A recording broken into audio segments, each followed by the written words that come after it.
The story begins with a man named Colt Seavers, one of the best stuntmen in Hollywood. While most people watch action films to see the hero, Colt is the guy behind the mask. The man who jumps from buildings, crashes cars, rolls through explosions, so the real star doesn't have to.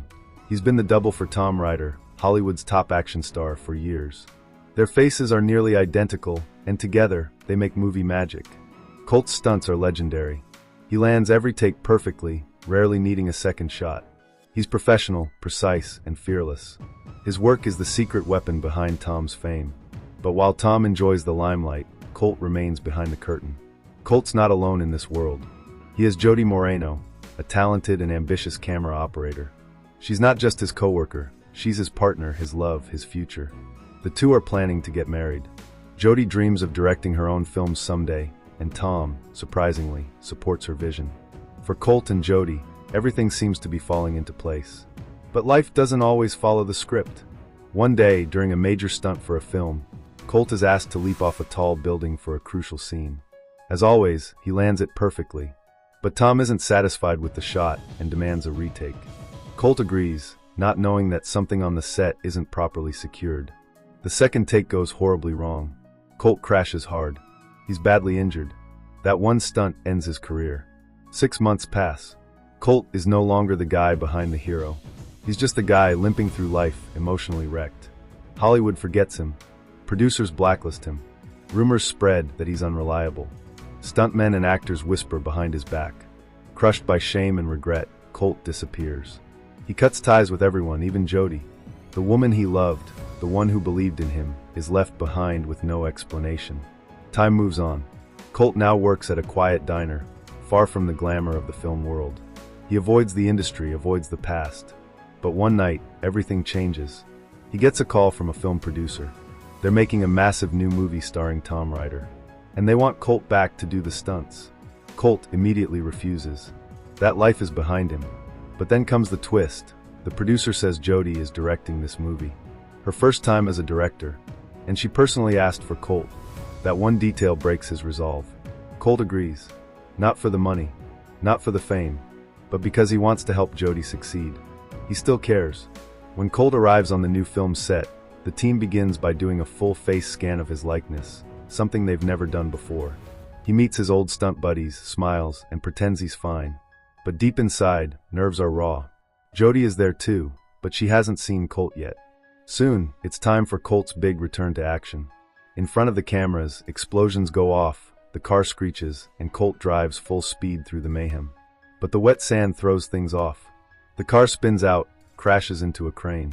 Still, Colt pulls off the full stunt flawlessly, saving the shot. When he steps out of the car, he locks eyes with Jody. She's stunned, but not happy. Because she never called him. The producer lied. Jody tells Colt to leave. She doesn't want him there. Her heart isn't just surprised, it's angry. She was hurt when he vanished, and now he's back? Just like that? The stunt coordinator, Colt's old partner, tells her they don't have another stuntman. They need him. So Jody agrees reluctantly. The next stunt is dangerous. Colt must be set on fire. He does it once, perfect. But Jody makes him do it again. And again. And again. It becomes clear, Jody is punishing him. During the shoot, she tells him a story, the story of her movie. It's about an alien who falls in love with a human, but after an accident, the alien vanishes. The human partner is left wondering, was the alien a liar? Or was he just scared? Abandoned? Betrayed? She looks Colt in the eyes. What do you think the alien felt? Colt's voice trembles. He says maybe the alien felt regret. Maybe he believed his partner deserved better. Maybe he thought he was no longer worthy. That he was weak. Jody says nothing. But her rage softens. Later, Colt confronts the producer. He wants answers. Why bring him back under false pretenses? The producer drops a bombshell. Tom Ryder, Hollywood's golden boy, is missing. He vanished days ago. He was involved with a group of dangerous people tied to experimental chemicals. The studio can't go public. If word gets out, investors will pull out. The movie will shut down. Jody's career will be over. They need Colt, not just for stunts, but to find Tom. Quietly. No police. Colt doesn't want to get involved. But the thought of Jody's dream being destroyed, he can't walk away. He agrees to help. He takes the keys to Tom's apartment and sneaks in. As he looks around, he's overwhelmed by memories. Old messages, moments with Jody, pictures from the past. Alone, he breaks down. Suddenly, Jody appears. She sees him crying. She smirks and says, "I don't know why you're crying, but it kinda makes me feel better." She sits beside him. Colt tries to explain. He says he didn't mean to hurt her. He just couldn't face her after the accident. He thought she deserved someone whole, someone strong. She doesn't respond with sympathy. She reminds him, if he's on set, he better act like a professional. Next, Colt investigates further. In Tom's apartment, he's suddenly attacked by a woman. She demands to know who he is. He tells her he's a stuntman, and he's looking for Tom. She's doing the same. She shares a clue. Tom used to meet a man at a shady nightclub. A man with leopard tattoos on his head. Colt wastes no time. He goes to the club, finds the tattooed man, but is drugged. He starts hallucinating and, in his dazed state, starts a chaotic brawl. The drug dealer escapes. Colt gives chase, riding a bicycle through traffic. The dealer's cab crashes. Colt catches up and confronts him. Terrified, the dealer confesses. He was paid by Tom's head of security to drug Colt. The trail leads Colt to a fancy hotel. There, he follows a coded message. He goes to the reception desk and asks for a fruit plate. They give him a room key. Inside the room, Colt breaks through a secure door and finds a horrific sight, a corpse inside a freezer. The dead man was a stunt performer. Colt panics. He calls the producer. "We need to call the police." But the producer says no. They can't risk exposure. Then, a police officer shows up outside. Colt tells him everything. But when they check the room, the body is gone. Colt looks like a crazy man. Shaw staggers into the medical pod. She's severely injured and terrified, but determined. She sets the pod for an emergency C-section and forces it to operate manually, overriding the default male-only protocol. As the pod begins cutting, Shaw grits her teeth through unimaginable pain. A massive tentacled creature is pulled out of her abdomen. It's alive, squirming, and growing fast. She watches in horror as it writhes inside the sealed chamber. Shaw injects it with a sedative and stumbles out, dripping blood. Int. Prometheus corridors night. Shaw, still bleeding and barely able to walk, discovers that Wayland is actually alive and on board. David has been secretly tending to him. Wayland's belief is that the engineers can cure his aging, can grant him immortality. Shaw is furious, but also desperate for answers. She insists the engineers created humanity, but they also intended to destroy them. Why? Wayland dismisses her warnings. He insists on meeting the last surviving engineer, hoping he will spare Earth and grant him life eternal. David, coldly, sometimes to create, one must first destroy. Int. Pyramid, inner chamber, later. The crew leads Wayland and David to the chamber, where the last engineer is in stasis. It's been dormant for thousands of years. David initiates the awakening procedure. The engineer rises slowly from cryosleep. It's massive, pale, muscular, and ancient, yet elegant in design. It silently assesses the humans before him. David, in the engineer's language, "We came from Earth. You created us. Why do you wish to destroy us?"